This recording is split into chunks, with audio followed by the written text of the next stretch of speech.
Hello बच्चों, let us read the question. Question कह रहा है all the inductors have same inductance of 6 Henry, the equivalent inductance will be. So before solving this question, let us first understand the key concept of this question. Key concept.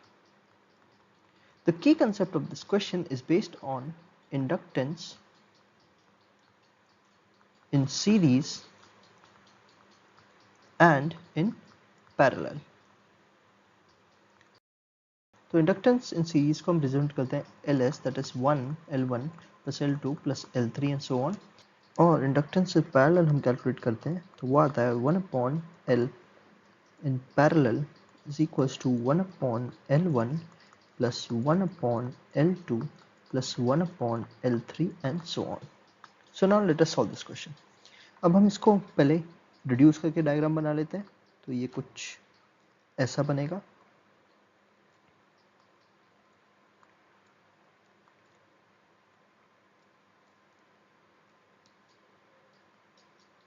ये तीनों भी जो हैं आपस में पैरेलल में आ जाएंगे। ये हमारा पॉइंट है B और ये हमारा पॉइंट है A। इन दोनों के अक्रॉस हमें इक्विवेलेंट इंडक्टेंस निकालना है। तो यहाँ से हम देख सकते हैं कि और सबका हमें दे रखा है क्या 6 हेनरी। यहाँ से ये देख सकते हैं ये पैरेलल में हो गया, ये तीनों भी पैरेलल में आ गए। तो हम L इक्विवेलेंट कैलकुलेट करते हैं 1/L इक्विवेलेंट इन पैरेलल।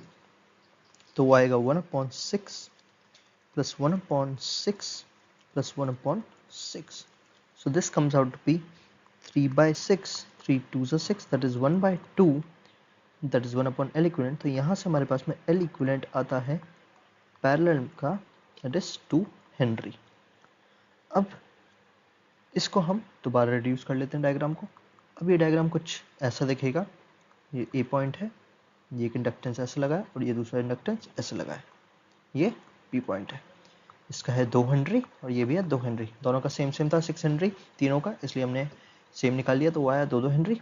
अब इसको जब कैलकुलेट करेंगे तो सीरीज के लिए हमें फॉर्मूला दिया जाता है L series equivalent, that is L1 plus L2, that is 2 henry plus 2 henry, that is equals to 4 henry. So the correct answer is L equivalent across the points A and B is given by 4 Henry. Hope you understood it well. Best of luck.